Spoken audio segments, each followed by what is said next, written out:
Hi everyone, I hope आप लोग अच्छे होंगे। तो आज मैं बताऊंगा कि नेपाल में क्यों इतने ज़्यादा विद्रोह फैला और किस कारण फैला, इसका वजह क्या है, जीजेड क्या है, जीजेड जनरेशन क्या है। तो ये फ्रेंड जो है कि 1997 से 2012 के बीच के जो भी लोग इस समूह में हैं उन्हें जीजेड बोला जाता है। इस समूह के लोग क्या हैं कि बहुत ज़्यादा पुअर फैमिली से आते हैं, गरीबी है, इन लोग का ज़्यादातर विकास नहीं हुआ है और कहीं ना कहीं इन लोग की जो सरकार है उस पर थोड़ा दिक्कत है, क्योंकि जैसे सरकार की एक प्रॉब्लम है कि सरकार में जो कि सरकार एक तीन कहता है कि पार्टी है वो एक ही बाई मतलब 5 साल 4 साल वो चेंज हो रही है, तो तीनों में एक में गठबंधन कर ले रहे हैं, वो जीत रहे हैं, एक बार वो जीत रहे हैं, ऐसी सरकार चल रही है। वहाँ का कोई बदलाव नहीं हो रहा है, गरीबी जैसी तैसे होने लगे, करप्शन बहुत अधिक हुआ। इससे देखते हुए इन लोग का वो प्रॉब्लम आया, जो कि जो लोग नेताओं के लड़के थे वो अपनी लाइफ अच्छी जीते थे, एक्सप्लोर करने के लिए यूट्यूब इंस्टा फेसबुक पे आने लगे, तो इससे जनता देखने लगी और जनता देखी तो जनता ने कही हमारे पैसे से लोग मौज कर रहे हैं और हम गरीबी में जी रहे हैं, हम लोग टैक्स दे रहे हैं, मौज कर रहे हैं। तो वो लोग ने बहुत ज़्यादा मतलब इसका प्रोटेस्ट किया और जब नेताओं की बात पहुंची नेताओं के बीच, तो उसके बीच क्या हुआ, उन लोगों ने फेसबुक इंस्टा वगैरह सब बंद करा दी। तो नेपाल के लोगों का कहना यह था कि आप नेपाल में चेंजेस लाइए, ना कि फेसबुक इंस्टा। इस बंद होने का कारण क्या है, प्रोटेस्ट, क्योंकि इससे लोग कन्फ्रेंसिंग कर लेते थे, वीडियो वगैरह देख लेते थे, अपने पढ़ाई के जो भी चीज़ें वगैरह देख लेते थे, उन लोग को थोड़ा हेल्प मिल जाता था। तो उन लोग का कहना था कि ये सब बंद करना अच्छा नहीं है, अगर सुधारना है, बंद करना है तो करप्शन बंद करो, मतलब सुधारो, गरीबी दूर करो, ये सब करो। बट नहीं, उन्होंने बंद करा और उन्होंने ये भी बोला जैसे कि फेसबुक इंस्टा का जो एक नेपाल में भी वो बनना चाहिए, ऑफिस होना चाहिए, क्योंकि नेपाल में ऑफिस होगी तो उनका कंट्रोल रहेगा, पर उन्होंने नहीं किया। और वही खासकर टिकटॉक था जो कि चाइना का था, उसने अपना एक नियुक्त कर दिया, यहाँ पर ऑफिस भी बन गई, नियुक्त कर दिया यहाँ पर कंट्रोल के लिए, तो चलने लगा। फिर टिकटॉक क्या है, टिकटॉक पे लोग एक तरह की वीडियो बनाए, मतलब प्रोटेस्ट करने के लिए काठमांडू। तो हमें एक एक्चुअली तारीख नहीं पता है, हमने नहीं सर्च किया, एक भी तारीख हमें नहीं पता है कब। 9 तारीख से शायद 7 तारीख से स्टार्टिंग ही था, 9 तारीख बहुत ज़्यादा हो गया, 9 सितंबर को बहुत ज़्यादा, 9 सितंबर 2025 को बहुत ज़्यादा है प्रोटेस्ट हुआ। और इससे कि बहुत ज़्यादा यहाँ के नेपाल के लोग कहने गया लोग प्रोटेस्ट करें, ठीक है, पर उन लोग को जो भी हमारे सुप्रीम कोर्ट की ऑफिस थी उसे नहीं जलाना चाहिए, क्योंकि उसमें कागजात रखे रहते हैं ऐसे ऐसे, ताकि उन लोग के नेताओं के बारे में पता चले कि कौन कितने करप्शन किया है। पता नहीं चलेगा, उसे बाइज्जत बरी हो जाएंगे, कुछ नहीं होगा। पर ये नेपाल की कहीं ना कहीं गलती है उन लोग के विभाग में, पर क्या करें, जो उसमें ऐसा हो जाता है। और ये सब मतलब ऐसे प्रॉब्लम आई इसके बाद। और नेपाल में जब टिकटॉक, जैसे टिकटॉक पे उन्होंने वीडियो बनाया और उन्होंने इस तारीख को अपना बनाया होगा, या 7 या 9 8, क्योंकि हमें प्रोटेस्ट करना है, हमें करप्शन से मुक्त कराना है नेपाल, और इसके लिए उन लोगों ने आंदोलन करना शुरू कर दिया। और आंदोलन शुरू कहाँ से होता है, आंदोलन यूनिवर्सिटी से शुरू होता है। कॉलेज के स्टूडेंट पहले फर्स्ट करते हैं, और जब कॉलेज के स्टूडेंट फर्स्ट करते हैं तो किन्हीं ने एक लोग को गोली मार रखा है, और कई लोग सारे लोग को गोली मारते हैं तो पूरे माथे पे मारे। और ये नहीं करना चाहिए वहाँ की सरकार को, क्योंकि ये करने से क्या कि जनता में और भड़काव आता है और जनता ऑन ऑफ कंट्रोल हो जाती है, वो किसी की बात नहीं सुनती है, प्रोटेस्ट करने लगती है, क्योंकि वो सोचते हैं कि अगर नहीं जागेंगे तो इस तरह मार के शांत कर देंगे, तो कोई भी उठेगा तो मार देंगे। तो जनता और ज़्यादा विरोधी हुई और इससे ज़्यादा प्रोटेस्ट करने लगे लोग। फिर बस इमारतें, बहुत ऐसे चीज़ जो पुराने नेता थे, जो भी पॉलिटिशियन के लोग थे, उन लोग के घर द्वार उन लोग को मारना, जिससे उन लोग में होने लगा कि करप्शन भी कर रहे हैं और हमें मार भी रहे हैं।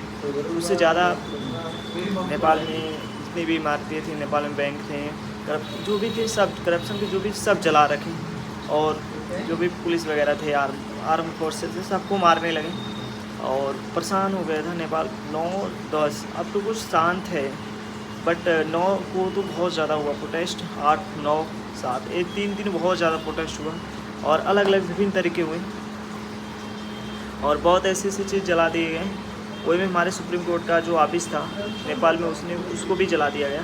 बट एक गलत था, क्योंकि जलाने से उन लोग का ही घाटा है, और उन लोग को एक भी घाटा है कि उन लोग को ज़्यादातर ऐसी चीज़ पे करना चाहिए जहाँ कि उन लोग को थोड़ा संभलने में समय ना लगे। बट ऐसे लोग वहाँ पर वो कर दिए हैं नेपाल के लोग कि उन लोग को कम से कम 5 से 6 साल पीछे हो गए हैं, क्योंकि इतनी ज़्यादा इमारतें ध्वस्त किए हैं, संसद भवन किए हैं। सब करने क्या मतलब है कि उन्हीं का घाटा है, क्योंकि सरकार उन्हीं के पैसे से बनाएगी दोबारा, फिर दोबारा उन्हीं में पैसे लगाएगी, तो उन लोग को कुछ नहीं कर सकती। 5 साल तुम लोग छोड़ देगी है, वो बोल देगी कि माइनॉरिटी है, कि आप लोग इतने ज़्यादा किए हैं, कोई भी रीज़न लगा सकती है। मैं आपको ये समझाया है, वो आपको ये समझ में आई होगी कि क्यों प्रोटेस्ट हुआ था, क्यों, क्या कारण था। ये जो कारण सबसे मेन था, यहाँ के जो नेता थे उनके कारण था सबसे मेन पॉइंट। क्योंकि सरकार बदलती नहीं, 3 सरकार चलती थी, तीनों में मतलब एक सरकार, मतलब एक, जैसे हम 3 भाई हैं ना, 3 दोस्त हैं, ठीक है, वो बोलेगा कि मैं एक बार जा रहा हूँ खाना खा के आ रहा हूँ, फिर वो दोबारा जाके खा लेगा, फिर मैं दोबारा जाके खा लूँगा, मतलब वही में तीनों लोग खाते रहेंगे, अपना पार्टिसिपेट करते रहेंगे। कोई काम है वो एक बार कर गया, उसका काम हो गया, 5 साल रहा, फिर दूसरा नंबर आया, वो भी 5 साल, हमारा नंबर आया, हम भी 5 साल तक रहे। तो इसी तरह नेपाल में जो सरकार ही चल रही थी। तो अभी सरकार ने इस 3 दिनों में सरकार ने बदल दिया, बहुत लोग इस्तीफा दें, बहुत लोग भाग गए नेपाल से। खैर अच्छा किए, नहीं भागे होते तुम लोग को भी जान के अपराधी मार दिए होते लोग। कहीं ना कहीं नेपाल के लोग में, उनके माइंड में एक ही है कि करप्शन में हटाना है, करप्शन से गरीबी आ रही है, बेरोज़गार हैं। नेपाल के लोग ऐसे थे कि इतने बेरोज़गार थे कि वो लोग रसिया चले गए थे काम करने के लिए, रसिया किसी नाम भर्ती हो गए थे, है ना, पैसे के लिए। आप देखते होंगे कहीं ना कहीं, आप नेपाल के लोग भारत में आते होंगे, काम करते, मोमोज बनाते होंगे, है ना, तो कहीं ना कहीं नेपाल में इतनी ज़्यादा गरीबी थी। अब तो भाई इतनी स्थिति अभी ख़राब है नेपाल की कि कहे मान के नहीं, क्योंकि सरकार भी इतनी ज़्यादा हुआ, इतनी ज़्यादा करप्ट हुआ है, करप्शन हुआ है, इतनी ज़्यादा गलत चीज़ हुआ है कि सब जो भी सरकारी चीज़ थी सबकी ध्वस्त की हैं। और आप ये समझ सकते हैं कि जब सरकारी चीज़ ध्वस्त होती है तो भाई जो भी सरकार का खजाना रहेगा फिर सरकारी उसी चीज़ में लगाएगा बनाने में, वो तो सीधा पर ये नहीं करना चाहिए। वहाँ के लोगों को करे प्रोटेस्ट, ठीक है, नेताओं के घर जलाएं, ठीक है, पर उन लोगों को कुछ ऐसी चीज़ जला दी है जहाँ पे उन लोग को, यहाँ तक कि उन जेल में जो भी कैदी थे उनको भी तोड़ फोड़ की, वो भी भाग गई। ये नहीं करना चाहिए था, क्योंकि उन लोग का ही घाटा है, जो गलत किए होंगे जेल में बंद, उनको छुड़ा दिए, फिर आगे कर सकते हैं, वो भाग सकते हैं, बच सकते हैं। इससे भारत में भी दिक्कत हो सकता है, क्योंकि भारत में आ सकते हैं। बट भारत के लोग जो भी BSF हैं, CSF हैं, लगे हैं सीमा पे, बॉर्डर पे, तो उससे कोई इफ़ेक्ट नहीं पड़ने वाला है। बट नेपाल के लोग को नहीं चाहिए था ऐसा करना, ये गलत है और पीछे हो गया, 4 से 5 साल तक पीछे हो गया नेपाल। इससे ज़्यादा हो सकता है, क्योंकि अभी नई सरकार बनी है, कुछ विद्रोही कम हुआ है मेरे हिसाब से, पर लोग को करना चाहिए था। और खासकर ये जो भी शुरू हुआ है ना, ये टिकटॉक के जरिए शुरू हुआ है भाई।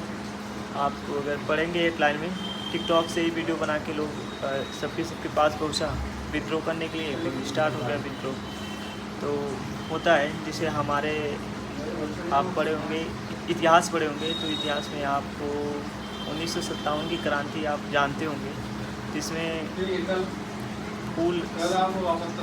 फूल रोटी, शायद कमल के फूल से विद्रोह, मतलब वो शुरू होने के लिए, क्रांति शुरू करने के लिए सबके यहाँ भेजाई गई थी। तो जो भी भारत के लोग थे, सबके अलग अलग जगह। तो मेरे को देखिए इसके प्रॉपर अपने इतिहास में थोड़ा भूल रहा हूँ, मैंने पढ़ा है तो उसको रिवीजन नहीं किया है, बट मैं इतना ही बताऊँगा कि हमारे भारत में 1957 में पहले शुरू हुई थी। ये 1957 से आज 2025 में शुरू हुई नेपाल में। तो कहीं ना कहीं पता चलता है कि इतिहास सच में इतिहास ही है, कभी भी दोहराया जा सकता है। तो आज नेपाल में देख लिया हमने कि इस हिसाब से शुरू हुआ विद्रोह, कि टिकटॉक के ज़रिए वीडियो बना के सब यहाँ गया, शेयर किए गया और इससे हिसाब से लोग इकट्ठा हुए और विद्रोह करना शुरू कर दिए। अब पहले यूनिवर्सिटी से हुआ है, क्योंकि स्टूडेंट ही भी एक हैं, क्योंकि स्टूडेंट को पता हो जाता है कि हमारा क्या है और गलत क्या है, क्योंकि वो लोग पढ़ते हैं तो उन लोग को समझ में आता है कि ऐसा है। और कहीं ना कहीं जो नेता के जो भी लड़के थे ना, इससे भी ज़्यादा प्रॉब्लम हुआ है। ये सब सारे वीडियो बनाए और जनता के पास गई, जनता देखी और समझ गई कि ये लोग हमारे पैसे से विड्रॉ कर रहे हैं और इससे भी प्रॉब्लम हुआ। और आप समझ सकते हैं कि भारत के जो भी नेता, उनके लड़के कभी पता नहीं चलता है फेसबुक इंस्टा, और जो मिडिल क्लास के वो वीडियो बनाते हैं, वो फेसबुक पे नाचते गाते हैं, मतलब कुछ भी करते हैं। नहीं समझना चाहिए, एक आप नेपाल से ही समझ लेना चाहिए। देखो भारत के जो नेता कितनी चालाक है, और नेपाल में नेता चालाक नहीं थे, बेवकूफ़ थे, नहीं तो कभी हुआ ही नहीं। तो मैं यही कहूँगा, देखो एक भारत में भी, हमारे भारत में करप्शन चलता है, तगड़ा चलता है, ऐसा नहीं कि नहीं चलता है, पर मॉनिटरिंग चलता है, पता नहीं चलता है कौन कैसा कर रहा है। चलता भी है तो बड़े बड़े हाथ होते हैं, दब जाते हैं, है ना। 1-2 करोड़ का होता है, जिसकी आम आदमी नहीं कर सकता। छोटे छोटे से भी होता है, और बहुत ऐसे भी है भारत में जो भी नेताओं के लड़के पढ़ने विदेश पढ़ रहे हैं, घूम रहे हैं, हर चीज़ कर रहे हैं, पर वो अपना शो ऑफ नहीं करते हैं, क्योंकि नेपाल के लोग शो ऑफ किए, इसलिए उन लोग को प्रॉब्लम हुई। तो थोड़ा बहुत गलती होती है, जो नेता हैं उनकी भी हुई, तब ऐसा हुआ। तो 12 मिनट वीडियो पर मैंने इस वीडियो में आपको बहुत अच्छे तरीके से नेपाल के बारे में समझाया। नेक्स्ट वीडियो में नेपाल के बारे में एक एक्सप्लोर करके बताऊंगा, क्योंकि मैं जो भी बताया डाटा से, एक इंटरनेट के माध्यम से ही बताया, हमने देखा, चेक किया, न्यूज़ भी दिया, नहीं कि कैसे कैसे हुआ, पर ये सच है, रियल है कि ऐसे ही हुआ है। आप एक न्यूज़ भी पढ़ सकते हैं। और ये देखिए नेपाल में कभी नेपाल में देखो सोशल मीडिया बंद नहीं करना चाहिए, क्योंकि सोशल मीडिया बंद करने से जो भी नेपाल के लोग हैं अपने इंटरनेट माध्यम से, व्हाट्सएप माध्यम से अपने रिलेटिव से बात करते थे, वो नहीं कर पाएंगे। और कॉन्फ्रेंसिंग वीडियो कर सकते हैं, पढ़ाई कर सकते हैं, वो भी नहीं कर पाएंगे, तो उन लोग को बहुत प्रॉब्लम है। ये नहीं करना चाहिए, इससे भी जनता भड़की है, और साथ ही करप्शन किए, और एक ही सरकार पर चल रही है, और सब कुछ बदलाव नहीं आ रहा है। तो कहीं ना कहीं सब जिससे नहीं होता है कि हर गलती दबा के सब गलती एक बार उभरना बहुत खतरनाक। जैसे कि हम अगर कोई चीज़ बना रहे हैं, अगर बाय दौर हम रोटी ही बनाते हैं, तो उसमें हमें पानी की ज़रूरत पड़ती है, आटा की ज़रूरत पड़ती है, मेहनत लगती है, तब न बनती है। उसी तरह की हम कोई भी गलती है, उसको दबाते दबाते जब गलतियाँ ढेर हो जाती हैं, तो एक बार फूटती हैं तो बहुत तगड़े फूटती हैं। उसी तरह हुआ है नेपाल में भी, बहुत लोग इसे सब्र करते करते नहीं, जब सब्र हुआ नेपाल के लोगों को, वहाँ के नागरिकों को, तो उन्होंने क्या किया कि विद्रोह करना शुरू किया। और विद्रोह किया तो अब भारी मात्रा में विद्रोह किया। इतनी विद्रोह किया जो नेपाल की सरकार है, उन्होंने तख्ता पलट हुआ, सरकार ने इस्तीफा दे दिया कि नई सरकार का गठन, तो नई सरकार अपनी आई। तो देखो क्या आगे होता है, नेक्स्ट वीडियो में।